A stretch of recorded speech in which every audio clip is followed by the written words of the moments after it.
Ce sont des tueuses cosmiques. Cela marque la fin, la mort d'une étoile. Elles donnent lieu à des explosions spectaculaires. Elles sont 100 milliards de fois plus lumineuses que le Soleil. Durant un instant, elles éclipsent toute une galaxie. Ce sont les événements les plus importants dans l'univers depuis le Big Bang. Et en même temps, ce cataclysme cosmique laisse place à une création. Mais si l'une d'entre elles frappait la Terre, la vie s'arrêterait. L'univers est la scène de crime d'une des forces les plus violentes et les plus mystérieuses qui soient, la supernova.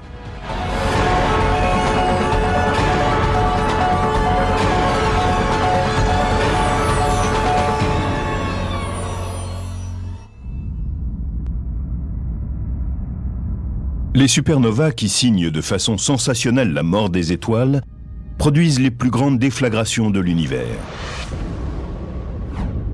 En fait, seule une minorité d'étoiles explosent, mais celles qui font boum explosent en 1000 morceaux. Elles émettent une énergie qui correspond à plus d'1 milliard de fois celle que le Soleil produit dans toute son existence. Cette déflagration spectaculaire relâche dans l'univers de grandes quantités de radiation mortelle. Si une étoile située au centre de notre système planétaire donnait naissance à une supernova et explosait, cela éliminerait certainement toute forme de vie de ce système. Les radiations stériliseraient tout ce qui vit sur n'importe quelle planète.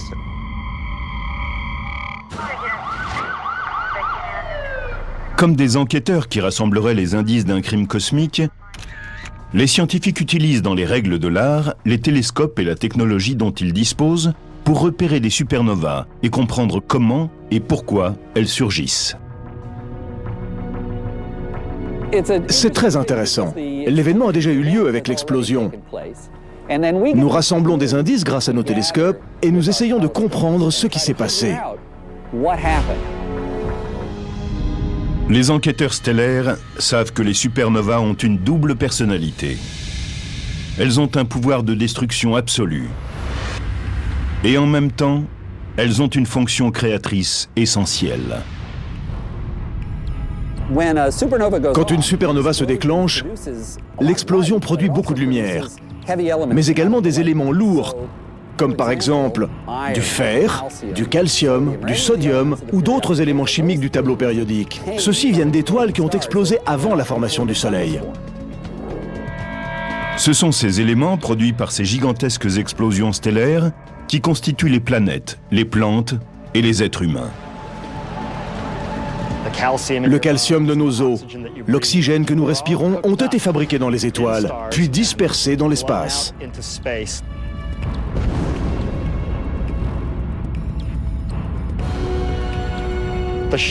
Les ondes de choc issues de l'explosion des étoiles compriment les nuages de gaz à proximité et déclenchent leur effondrement gravitationnel. Par la suite, ils amorcent un nouveau processus de formation d'étoiles, de planètes et finalement d'êtres vivants. Grâce aux indices cosmiques qu'ils ont pu collecter, les spécialistes estiment qu'il se déclenche une grande supernova dans l'univers à chaque seconde. Cela fait quelque chose comme 30 millions par an, et ce depuis les 10 derniers milliards d'années que l'univers existe. L'univers est immense, puisque dans une galaxie type, comme la Voie lactée, on voit apparaître 1 ou 2 supernovas seulement par siècle. Mais personne ne sait quand se déclenchera la prochaine. Nous ne savons absolument pas quand apparaîtra la prochaine. Peut-être demain ou dans un siècle, ou peut-être était-ce il y a 5 minutes. Impossible de savoir. Si le phénomène est proche, nous verrons dans le ciel un événement très lumineux, peut-être plus lumineux que Vénus, que toutes les planètes, ou même que la Lune, ou plus lumineux peut-être que le Soleil. Si la supernova est trop proche, elle peut détruire toute forme de vie. L'éclair anéantit l'atmosphère et brûle tout. Les astronomes surveillent le ciel en permanence. Ils gardent en toutes circonstances un œil attentif sur 2 étoiles de la Voie lactée susceptibles d'exploser à proximité de la Terre et de provoquer une catastrophe. Lune est située au cœur de la nébuleuse Eta Carina, à près de 9000 années-lumière de notre planète. Nous savons qu'Eta Carina est une étoile dont la masse équivaut sans doute à 100 fois celle du Soleil. Elle a une durée de vie très courte, et il se peut que sa fin soit pour très bientôt.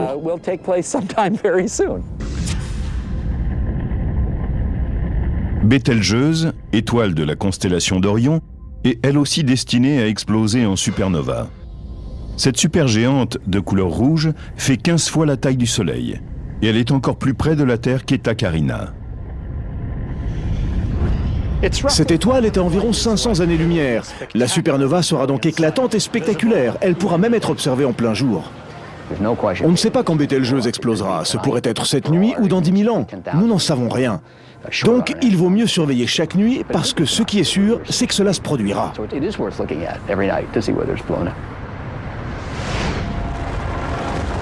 Les explosions de supernovas massives ne font pas que détruire et créer des étoiles, des planètes ou des êtres humains. Elles déchaînent aussi une puissante énergie sous forme de rayons cosmiques. Ces particules très chargées en énergie frappent chaque jour notre planète. Et le plus important, c'est qu'elles ont la capacité de modifier son évolution.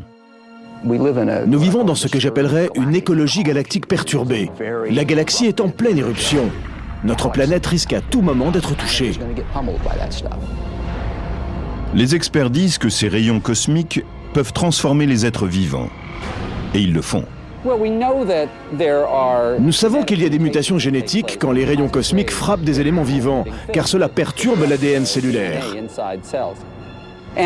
Si une supernova se trouvait à proximité de la Terre, nous recevrions beaucoup plus de rayons cosmiques, 100 000 ou 1 million de fois plus qu'à l'ordinaire.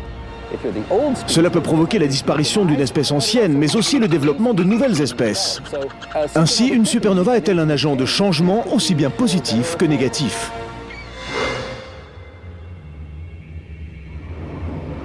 Les supernovas ayant le pouvoir de créer et de modifier la vie, il est impératif que nous comprenions ce qui fait de ces objets stellaires de véritables bombes à retardement.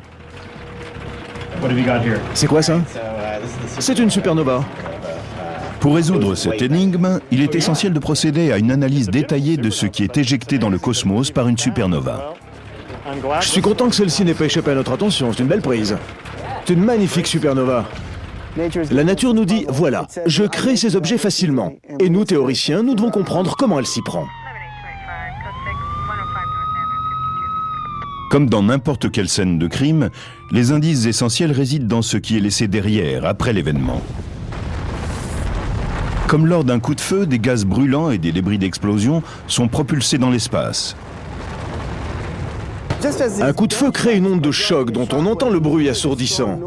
La matière est comprimée et chauffée à blanc sous l'effet de l'onde de choc. C'est la même chose dans une supernova.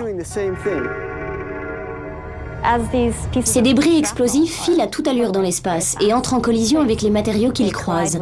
C'est ainsi que se produit l'onde de choc. Cette fantastique explosion stellaire lance à travers l'univers une foule d'indices balistiques de la supernova, des débris cosmiques qu'on appelle des rémanents. L'onde de choc continue à avancer dans l'univers et laisse derrière elle ses rémanents. C'est ce qui donne cette image magnifique d'un choc qui se déplace vers l'extérieur.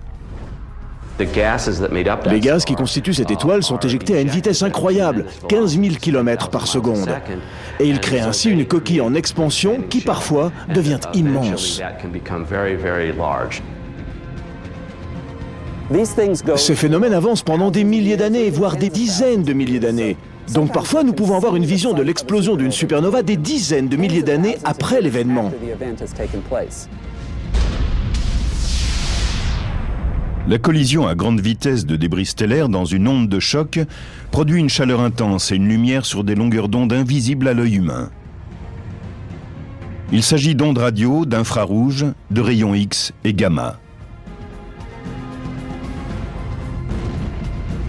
Par chance pour les astronomes, des instruments sophistiqués basés dans l'espace, comme les télescopes Hubble, Spitzer et Chandra, leur permettent de les voir.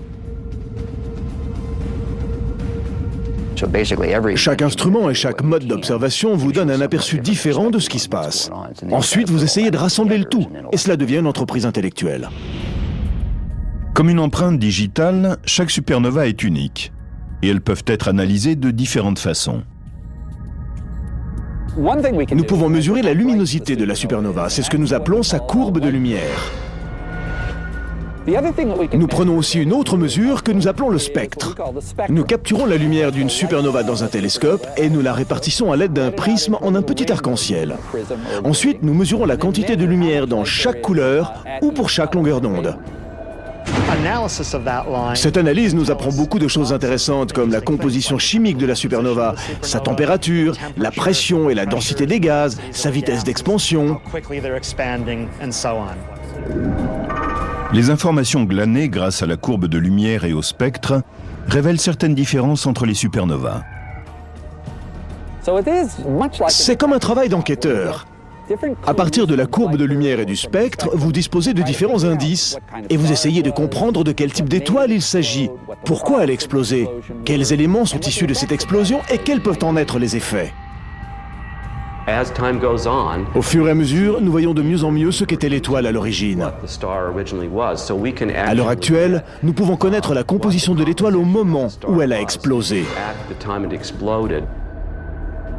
En comparant les courbes de lumière et les spectres de centaines de supernovas, les spécialistes ont pu les classer en deux types principaux.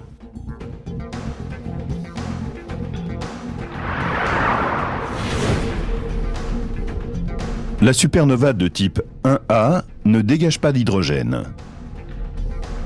Ces explosions sont uniformes en taille et en luminosité. La supernova de type 2 dégage de grandes quantités d'hydrogène. Et ces explosions sont très variables en taille et en luminosité. Mais pourquoi y a-t-il des types aussi différents d'étoiles en train d'exploser ? Et pourquoi se dispersent-elles de différentes façons ?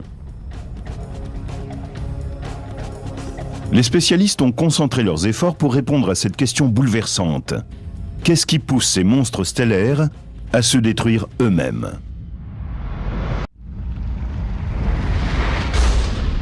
Comme des chasseurs de primes à la poursuite de bandits, les astronomes d'aujourd'hui fouillent le cosmos à la recherche de supernovas mortelles. Les yeux rivés sur le ciel, ils appartiennent à une longue lignée d'observateurs. C'est en Chine, en 185 après Jésus-Christ, qu'un homme a aperçu pour la première fois une supernova, il y a 2000 ans. Les astronomes chinois ont conservé méticuleusement les notes sur leurs observations du ciel. Quand quelque chose de nouveau apparaissait, ils en notaient la luminosité, la localisation et la durée. C'est à partir de ces documents impériaux que les enquêteurs d'aujourd'hui ont découvert récemment le rémanent d'une ancienne supernova. Identifié comme RCW86, il est situé dans la constellation du Centaure, près de deux étoiles particulièrement brillantes, Alpha et Bêta du Centaure. 14 siècles plus tard, le premier observateur européen découvrait une nouvelle supernova. Le 11 novembre 1572, un astronome danois de 26 ans, Tycho Brahe, se promenait quand il vit un phénomène stellaire étonnant dans le ciel, en direction du nord, juste à côté du W formé par la constellation de Cassiopée.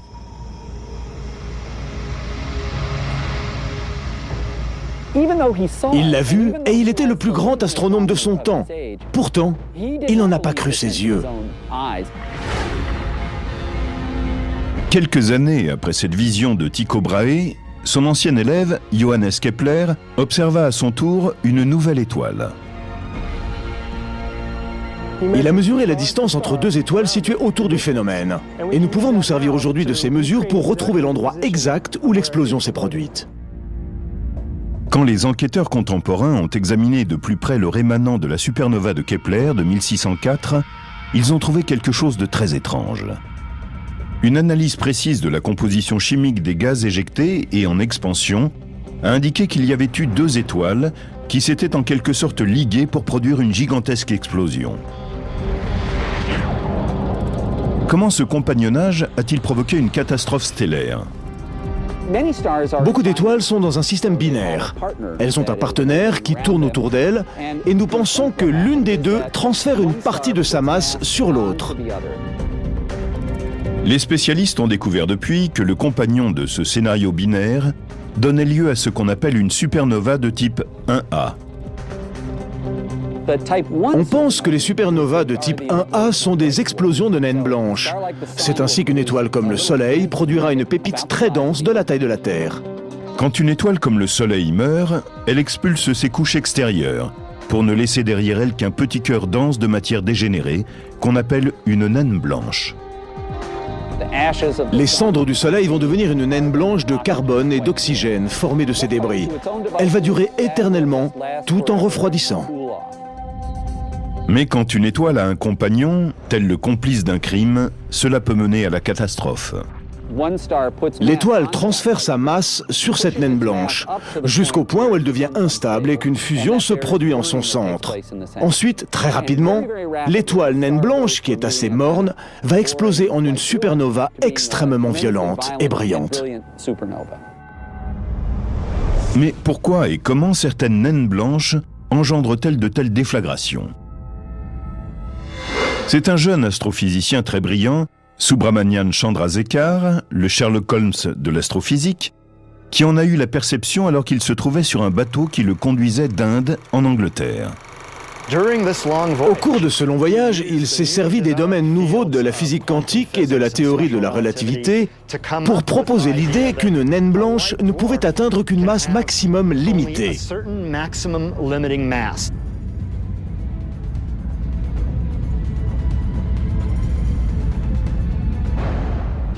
Elle ne peut pas excéder une certaine masse, qui équivaut à 40% de plus que notre Soleil, soit 1,44 fois la masse solaire. C'est ce qu'on connaît sous le nom de limite de Chandrasekhar. Au-delà de celle-ci, il se déclenche une chaîne de réactions nucléaires incontrôlée.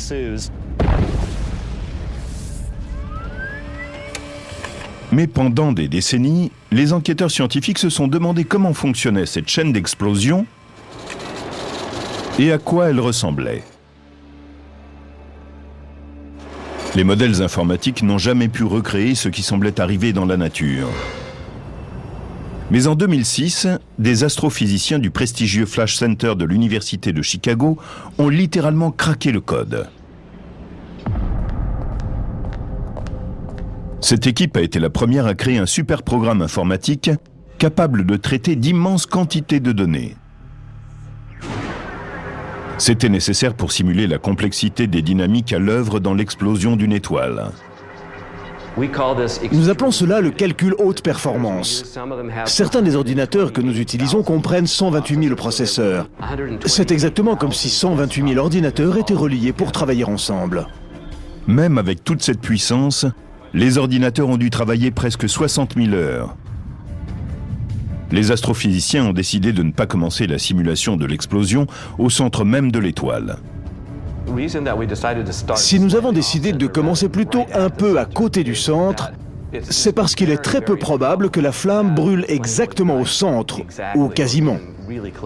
Il n'y a pas assez de volume à cet endroit, c'est impossible. D'après cette extraordinaire simulation, il suffit d'1 seconde pour qu'une bulle de feu se forme à l'intérieur de l'étoile. On voit apparaître, en plein centre de l'étoile, une bulle qui grandit rapidement, qui se développe, tandis que surgissent les flammes qui brisent la surface de l'étoile. Initialement, la bulle en fusion mesure environ 15 km de large, et elle atteint 1800 km à la surface de l'étoile. Elle se propage à la surface de l'étoile à la vitesse de 450 km par seconde. Puis elle arrive au point opposé et produit 2 jets très violents. L'un des jets jaillit vers l'extérieur à une vitesse d'environ 60 000 km par seconde.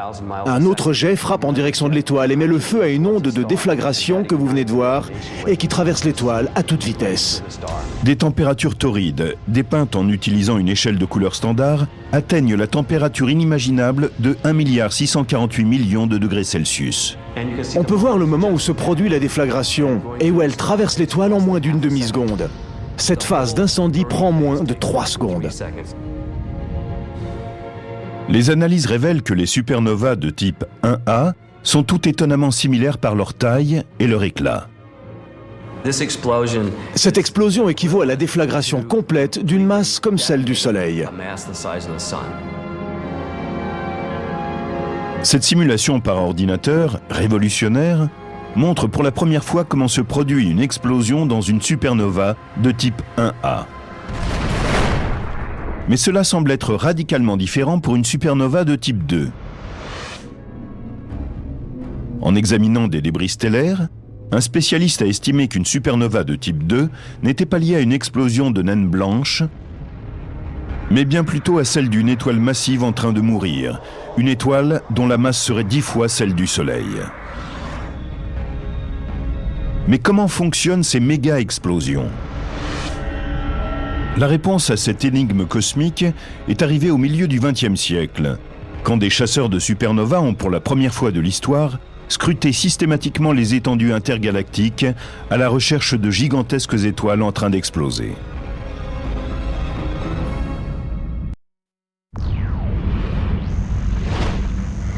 Comme des enquêteurs à l'affût, ils scannent sans arrêt le ciel nocturne, traquant les phénomènes lumineux intenses, révélateurs de la présence de supernovas.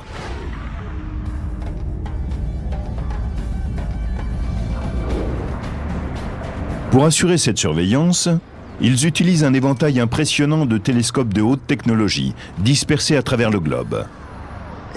Nous avons découvert des supernovas avec des télescopes terrestres. Ceux-ci observent le ciel en permanence à la recherche de nouvelles explosions. La chasse aux supernovas a commencé dans les années 1930. L'astrophysicien franc-tireur Fritz Zwicky a lancé les opérations. Il a été le premier à pratiquer une recherche méthodique, à créer un catalogue et à dénombrer les nouvelles étoiles ainsi que celles qui explosaient. C'est un véritable pionnier de la recherche d'étoiles en train d'exploser. Il a ensuite voulu comprendre ce qu'elles étaient du point de vue de la physique.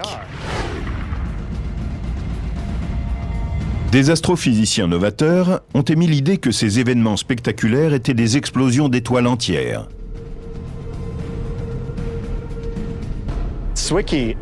Zwicky a émis l'idée qu'un certain type d'étoile massive pouvait commencer et exploser au moment où son cœur s'effondrait, puis qu'elle reprenait des forces et générait alors une explosion colossale. Il a dit qu'au cours de l'effondrement, un rémanent compact devrait se former et donner une étoile à neutrons. La matière ordinaire est constituée avant tout de protons, de neutrons et d'électrons. Dans cet effondrement du noyau ferreux, les protons et les électrons qui forment les atomes de fer se combinent pour donner naissance à des neutrons. Une étoile à neutrons est un objet incroyablement dense. Si on prenait un gratte-ciel comme l'Empire State Building de New York et qu'on le compresse jusqu'à la densité d'une étoile à neutrons, il aurait la taille d'une bille. Ils ont une très haute densité. Une cuillère à thé de matériaux d'une étoile à neutrons pèserait plus d'1 milliard de tonnes sur Terre.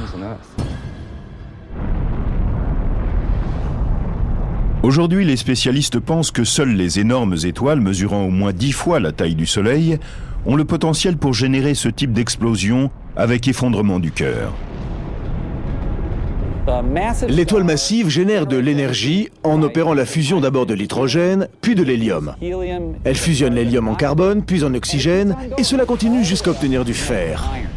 Le fer constitue le noyau le plus resserré sur lui-même qui puisse exister. Donc, quand une étoile a fabriqué du fer, c'est vraiment la fin. Le noyau ferreux se forme dans les derniers jours de la vie de l'étoile. Ensuite, l'étoile devient tellement massive qu'elle s'effondre sous son propre poids. Et cet effondrement gravitationnel est très rapide. Cela prend moins d'une seconde pour que le cœur de l'étoile s'écrase et passe de la taille de la Terre à celle d'une étoile à neutrons qui mesure 15 à 20 km de large. Mais ce noyau ferreux dense ne s'installe pas paisiblement dans sa nouvelle vie d'étoile à neutrons. Au lieu d'atteindre tout de suite une position en équilibre, cette étoile à neutrons commence à rebondir sur elle-même, comme un gymnaste rebondit sur le trampoline et remonte à nouveau. Cette étoile à neutrons qui rebondit entre en collision avec le matériau qui l'entoure et lui transmet une partie de son énergie en provoquant une éjection.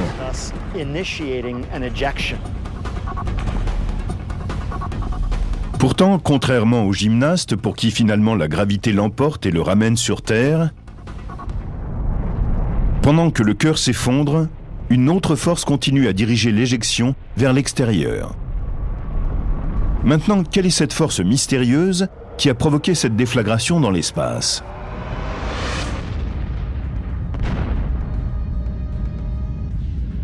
Les spécialistes ont calculé que pour qu'une explosion réussisse, il fallait encore un élément. Et ils ont soupçonné les neutrinos, ces particules fantômes de charge nulle dont on devine l'existence, mais qui n'ont jamais été observées. Les astrophysiciens pensent qu'au cours de l'effondrement du cœur, les électrons sont poussés si près des protons dans les noyaux des atomes qu'ils se combinent pour devenir des neutrons. Et dans ce processus, ils libèrent ces minuscules particules mystérieuses, les neutrinos. Les neutrinos sont un type de particules très intéressantes. Ils n'ont aucune charge électrique, donc ils n'interagissent pas avec la lumière. Ils n'entrent en action qu'avec ce que les physiciens appellent la force faible. Et le nom est bien choisi. Il signifie que ces particules peuvent traverser la Terre sans encombre. Ils peuvent traverser des blocs importants de matière. Ils sont comme des fantômes. Ils traversent les objets.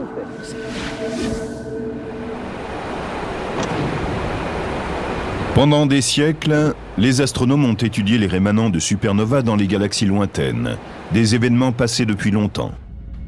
Mais en 1987, ils se retrouvent aux premières loges d'une explosion même. C'était la supernova la plus brillante qu'on ait vue en près de 4 siècles, longtemps après le développement du télescope. Nous pouvons donc utiliser tout l'arsenal dont nous disposons pour étudier cette fantastique explosion. En 1987, a lieu non loin de notre galaxie, l'événement stellaire le plus fantastique depuis l'invention du télescope. Le premier à en être témoin est le jeune astronome chilien Oscar Duhalde. Cette chance pour lui et pour l'astronomie se produit dans la nuit du 23 février 1987. Oscar Duhalde, opérateur au télescope de Las Campanas, mit de l'eau à chauffer pour se faire un café. Et en attendant, sortit admirer le ciel. Une fois dehors, il regarda le grand nuage de Magellan qu'il connaissait très bien, et il remarqua une étoile supplémentaire. C'est ainsi qu'il a pu admirer l'explosion d'une supernova de ses propres yeux.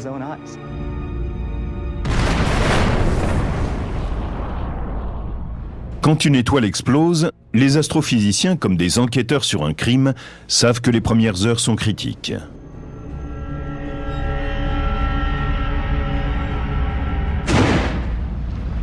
En 1987, quand est apparue cette supernova la plus proche depuis 4 siècles, ils savaient qu'ils devaient agir vite. Elle n'était qu'à 170 000 années-lumière, un simple jet de pierre pour un astronome. La supernova 1987A était dans ce qu'on appelle le grand nuage de Magellan, une galaxie naine qui tourne autour de notre Voie lactée et qui est beaucoup plus grande. Bien qu'elle soit la première supernova de l'année, cette étoile exceptionnelle en train d'exploser tout près de la Terre a simplement été nommée SN 1987A. Mais cette fois, sur toute la planète, des dizaines d'astronomes chevronnés étaient prêts à entrer en action. Avec leurs équipements et leurs télescopes sophistiqués, ils tournent leur attention et leurs appareils vers les cieux et examinent attentivement la supernova 1987A. Sachant que l'explosion d'une étoile est à son maximum dans les premières heures et qu'elle émet beaucoup d'ondes de lumière ultraviolette, les détectives cosmiques se jettent dans l'action. Nous avons vu de la matière se déplacer extrêmement vite, à 1/10 de la vitesse de la lumière. C'était l'étoile qui était en train d'exploser. Les scientifiques avaient leur explosion, maintenant ils voulaient connaître le nom de la victime. Ils ont compulsé un catalogue qui recense toutes les étoiles connues et leur position dans le ciel. Et ils sont tombés sur celle qu'ils cherchaient. Ils ont trouvé quelle était l'étoile en train d'exploser. Elle s'appelait SK-60202. Ils ont aussi pu déterminer qu'il s'agissait d'une énorme étoile, dont la masse était 20 fois celle du Soleil. En examinant la preuve spectrale, les scientifiques ont pu voir de fortes lignes d'hydrogène. SN 1987A portait les marques distinctives d'un effondrement du cœur d'une supernova de type 2.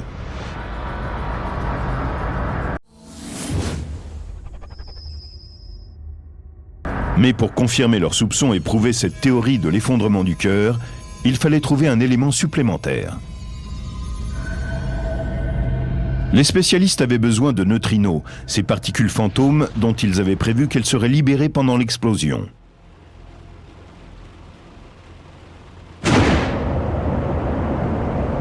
Or, au début des années 1980, on avait construit quelques détecteurs de neutrinos dans le monde. C'étaient des réservoirs remplis de tonnes d'eau et situés dans les profondeurs. Mais ils n'avaient jamais capturé un seul neutrino de supernova. Nous avions depuis longtemps une hypothèse selon laquelle la majeure partie de l'explosion d'une supernova avec l'effondrement du cœur se transformait en neutrinos. Mais nous ne les avions jamais vus, ces neutrinos. Poursuivis par la chance, le 23 février 1987, ils attrapent leurs neutrinos. 2 détecteurs, l'un près de Kamika au Japon et l'autre au fond du lac Erie dans l'Ohio, capturent une douzaine de ces particules insaisissables. On a utilisé des détecteurs de lumière placés dans ce volume d'eau pour voir le petit flash provoqué par le neutrino lorsqu'il entre en interaction avec la matière à l'intérieur du réservoir. Pour la première fois, des scientifiques avaient la preuve tangible de l'existence des mystérieux neutrinos générés dans le cœur d'une étoile en train d'exploser. Aujourd'hui, les astronomes savent que les théories émises dans les années 1930 étaient exactes. La supernova 1987A a montré sans le moindre doute que le noyau de fer massif de l'étoile s'était effondré et avait formé une étoile à neutrons parce qu'au cours du processus, une foule de neutrinos avait été créée. Avec le déploiement dans l'espace de puissants télescopes, les astronomes ont pu travailler dans le sillage des découvertes étonnantes liées à la supernova 1987A.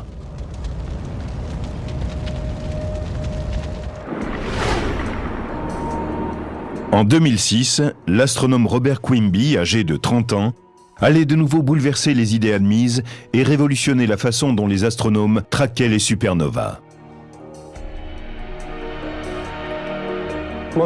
Pour la plupart des chasseurs de supernovas, il s'agit d'en trouver le plus grand nombre possible.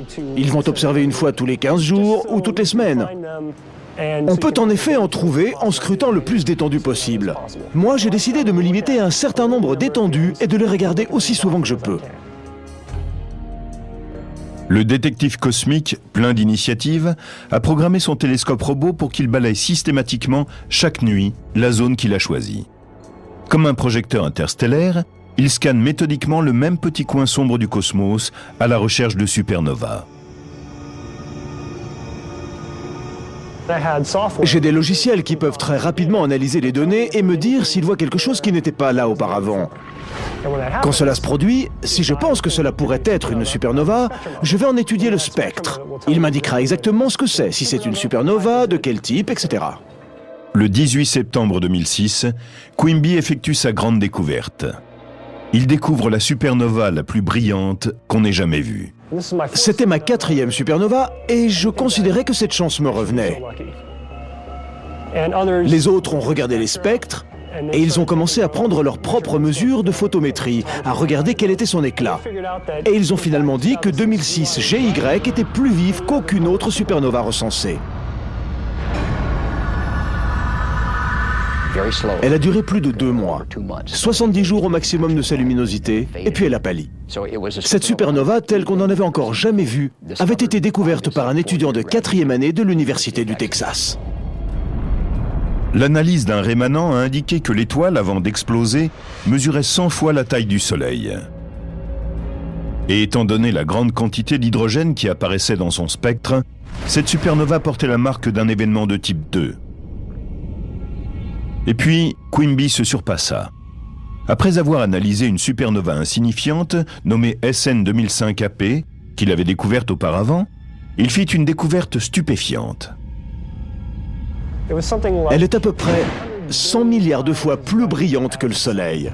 Si on observe une supernova de type 1A, son pic de luminosité n'atteint que 6 milliards de fois celui du Soleil. Elle était encore plus éclatante que SN 2006 GY. La découverte étonnante de ces nouvelles supernovas, aussi lumineuses que 2005 AP et les autres, a ouvert un nouveau champ d'exploration pour les chasseurs d'étoiles en train d'exploser.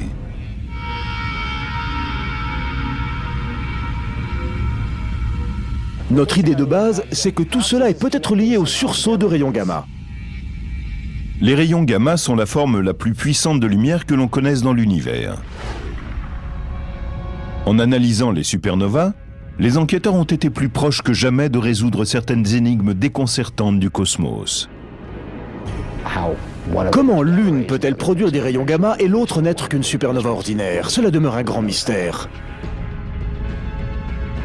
Ce que les astronomes savent, c'est que les supernovas et les sursauts gamma qui leur sont associés sont les signaux les plus lumineux de l'univers. Dans les étendues galactiques, les supernovas servent de poteaux indicateurs célestes. Elles indiquent aux astronomes le début et la fin du temps et de l'espace.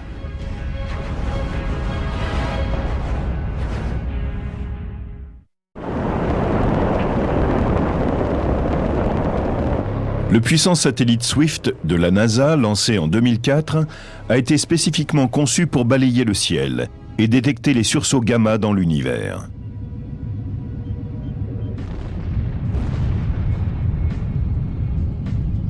Tels des secouristes cosmiques, les astrophysiciens du centre de vols spatiaux Goddard de la NASA attendent à Baltimore, 24 heures sur 24 et 7 jours sur 7, un appel d'urgence de Swift. Moins de 2 minutes après que Swift ait découvert un sursaut gamma, le satellite envoie des emails directement sur nos BlackBerry. Quand une supernova récente, recensée comme SN 2006 AJ, est apparue, le satellite Swift a capturé les rayons gamma qu'elle avait générés. Ce sursaut gamma était très intéressant, en particulier parce qu'il était de très longue durée. En général, c'est un phénomène qui dure très peu de temps, entre une fraction de seconde et quelques secondes. Mais celui-ci a été visible pendant environ 35 minutes.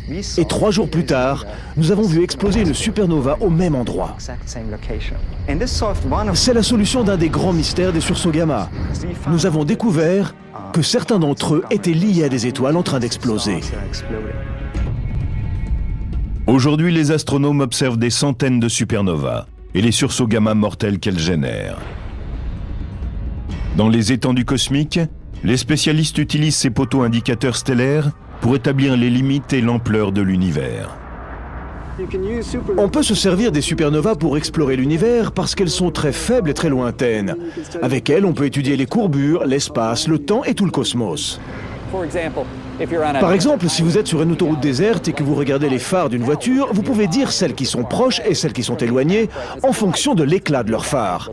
Celles qui sont proches brillent plus que celles qui sont plus loin.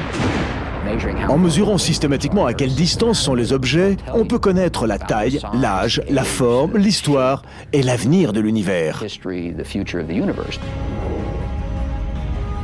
Il s'avère que ce sont les supernovas de type 1A qui s'y prêtent le mieux. Ce qui est vraiment intéressant à propos des supernovas de type 1A, celles qui sont des naines blanches en train d'exploser, c'est qu'il y a cette masse fixe, cette masse de Chandrasekhar qui indique l'amplitude de l'explosion et la quantité de matière concernée. La conséquence, c'est que beaucoup d'entre elles ont plus ou moins la même luminosité. Si l'explosion d'une supernova de type 1A produit toujours la même quantité de lumière, alors nous pouvons, en mesurant sa luminosité, savoir à quelle distance elle se trouve. C'est le principe de la bougie standard. Les supernovas de type A sont comme des bougies standards.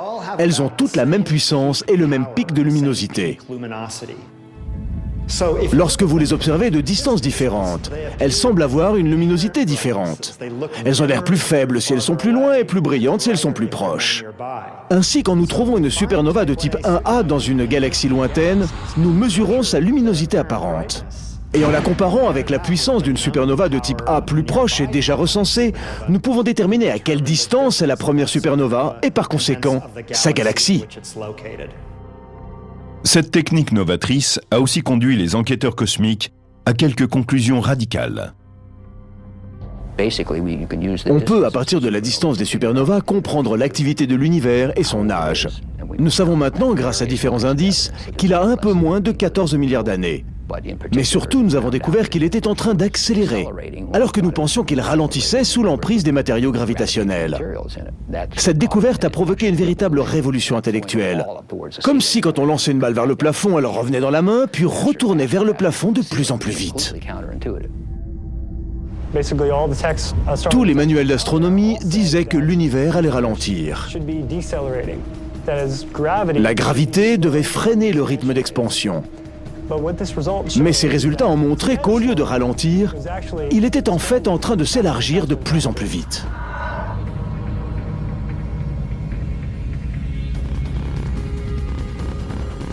L'examen des supernovas a permis aux spécialistes de résoudre plusieurs grandes énigmes cosmiques. Ils pensent qu'en continuant à observer les indices laissés par les étoiles massives en train d'exploser, ils pourront apporter des réponses à de nouvelles énigmes. Aujourd'hui, les spécialistes savent qu'un jour prochain, chacun d'entre nous pourrait être le témoin de la force incroyable d'une supernova. Notre galaxie a une largeur de 100 000 années-lumière. Cela veut dire que la lumière d'un millier de supernovas se dirige vers nous. Certaines pourraient même venir de notre Voie lactée. Dans notre galaxie, nous nous attendons à avoir une moyenne de 2 explosions de supernovas par siècle. Le problème, c'est que la dernière supernova que nous ayons vue date d'à peu près 4 siècles. Notre galaxie a pris beaucoup de retard. Si cela surgissait dans notre galaxie, nous serions comme Tycho Brahe, Kepler, Chandrasekhar et Zwicky, témoins de la force à la fois la plus destructrice et la plus créatrice de l'univers. La supernova.